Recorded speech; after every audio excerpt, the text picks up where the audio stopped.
Good morning India. दोस्तों नमस्कार। दोस्तों एक नई कहानी में आप सबका फिर से स्वागत है।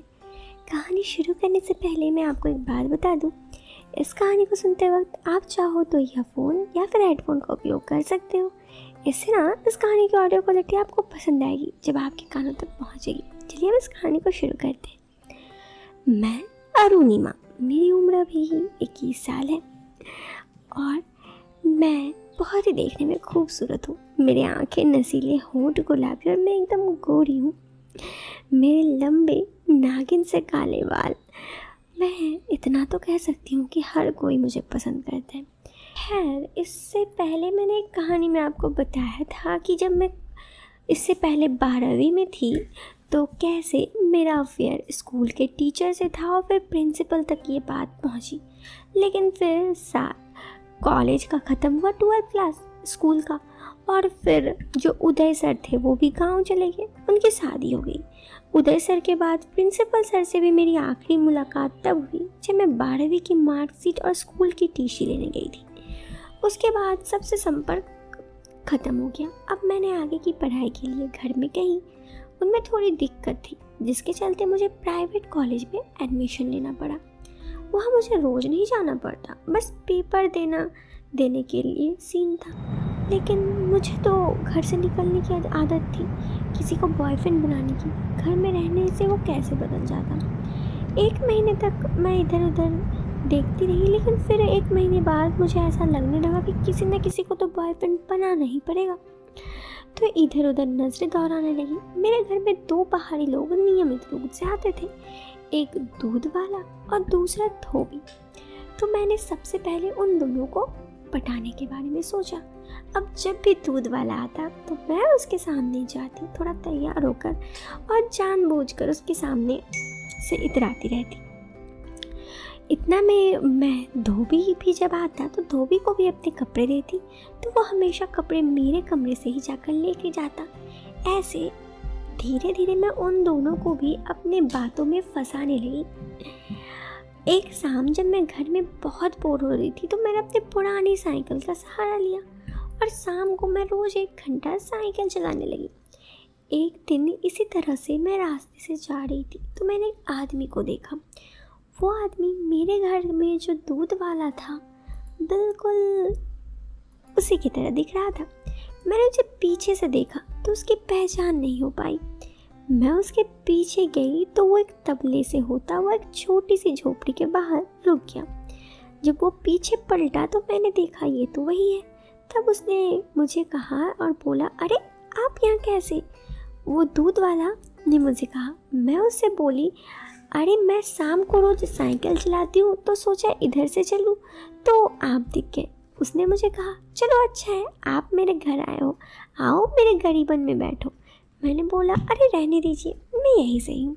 वो बोली, नहीं ऐसे कैसे जाने दूँ, पहली बार आप मेरे घर आई हो, अनजाने में ही सही, लेकिन मैं आपको बिना चाय पिए जाने नहीं दूँगा। उसकी जिद के आगे मुझे हार माननी पड़ी। वो मुझे अपने घर के अंदर ले गया। उसके झोपड़ी के अंदर उसका घर था, एक तख्ता बिछा हुआ था, उसी में किचन था, बाहर भैंसों का तबेला था। मैंने उससे पूछा, तुम्हारे घर में कौन कौन रहता है? वो बोला, इधर तो मैं ही रहता हूँ, बाकी सब गांव में रहते हैं। मुझसे बात करते करते वो चाय बनाने लगा और चाय आधी पीकर मैं निकलने लगी। तो वो बोली, फिर आती रहना। अब इसी तरह मैंने धोबी का घर का भी पता लिया, अब उसका घर भी देख लिया। मैं अब शाम को उसी के घर जाकर कपड़े दे देती और कभी उधर से ही ले लेती। इसी तरह कुछ दिन बीतने लगे और अब लेकिन बातचीत का सिलसिला ही चल रहा था। बातचीत का सिलसिला बिल्कुल आगे ही नहीं बढ़ रहा था। फिर एक दिन की बात है, मौसम ख़राब हो गया। उस दिन मैं हमेशा की तरह स्कर्ट और टॉप पहन के निकली थी। कुछ देर पहुंचकर बारिश शुरू हुई तो मैं कपड़े पेड़ के नीचे खड़ी हो गई। बारिश की हल्की सी फुहार से ठंड लग रही थी। उधर मैं अपने आप को थोड़ा संभालने की कोशिश भी कर रही थी क्योंकि ठंड काफ़ी ज़्यादा लग रही थी। कुछ देर वहाँ खड़ा होकर मुझे समझ में नहीं आ रहा था कि क्या करूँ। न बारिश रुक रही थी कि मैं घर चली जाऊँ। फिर मैंने विचार किया क्यों ना भीग कर दूध वाले के पास ही चले जाए। बारिश का बहाना भी हो जाए, शायद बात आगे भी बढ़ जाए। मैं भीगते हुए दूध वाले के घर के बाहर पहुंची तो वो भी तबेले में ही था। जैसे ही उसने मुझे देखा तो वह भागकर मेरे पास आया। मैंने साइकिल अंदर करने लगा, फिर वो मुझे अंदर ले गया। मैंने उसे बताया मैं निकली और रास्ते में बारिश हो गई। मैं आपके घर चली आई क्योंकि उसका घर ज़्यादा पास ही था। दूध वाला मुझे कहा, अच्छा किया, आप तो पूरी भीग गई हैं, आप अपने कपड़े चेंज कर लीजिए वरना ठंड लग जाएगी। मैं आपको कोई कपड़ा देती हूँ। मैं किनारे में जाकर अपने कपड़े चेंज करने लगी। इतनी रोशनी तो थी कि वो देख सके। वो मेरे लिए एक धोती सफ़ेद रंग का ले आया और बोला, इसे पहन लीजिए, और कोई कपड़ा तो नहीं है मेरे पास। मैंने कहा, अरे यही ठीक है। अब मैंने उस कपड़े को किसी तरह से पहना, फिर मैं उसके पास तख्ते में बैठ गई। वो मेरे लिए चाय बनाया जिसे हम दोनों साथ में पी। उसकी नज़र बिल्कुल मेरी तरफ ही थी, लेकिन तीसरी नज़र से वो मेरी तरफ देख रहा था। मुझे भी उससे बात करने का बड़ा मन था। मैं भी बिंदास होकर उससे बात किए जा रही थी, लेकिन ठंड भी लग रही थी क्योंकि मैं पहले से भीगी थी। तो मैं किसी तरह से धोती पहनी हुई थी और भीगने की वजह से बाल भी भीग रहे थे। तभी एकदम बहुत तेज़ हवा हुई। मैं बहुत ज़्यादा भीगी थी तो मुझे ठंड लगने लगा। वो किसी तरह मेरे हाथ को रगड़ कर गर्म करने लगा, लेकिन मुझे ठंड लगना बंद नहीं हुआ। मेरे दांत टिकटिकाने लगे। उसे भी समझ नहीं आ रहा था क्या करूं। वह कहने लगा कि एक बात कहूं। मैंने कहा, हाँ बोलिए, हाँ मैं सीरियल है। तो उसने कहा, आप बहुत सुंदर हो, मैं आपको बहुत पसंद करता हूँ। मैं एक बार, उसके बाद वो शांत हो गया। फिर वो आगे बोला, क्योंकि मेरी वाइफ तो गांव में रहती है, इधर काफ़ी सालों से मेरे पास नहीं है, यहाँ मेरा कोई नहीं है। आप मुझे बहुत ज़्यादा अच्छी लगती हैं। अगर आप चाहो तो। मेरे साथ ये पहली बार था जब कोई मुझसे इजाज़त मांग रहा था, वो भी इतने अच्छे तरीके से। वैसे मैं तो उनसे खुद सेट होना चाहती थी, लेकिन उनके बात करने का सिलसिला इतना अच्छा था कि मैं खुद उनकी तरफ खींचे चली आ रही थी। चाह कर भी मैं अपने आप को रोक नहीं पा रही थी।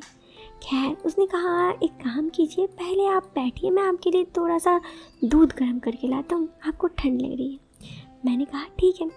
फिर मैं वहाँ पर बैठी रही और वो तबेले से जाकर दूध लिया और फिर गर्म करने के लिए किचन चला गया। मैं बैठे बैठे, मुझे ठंडी लग रही थी।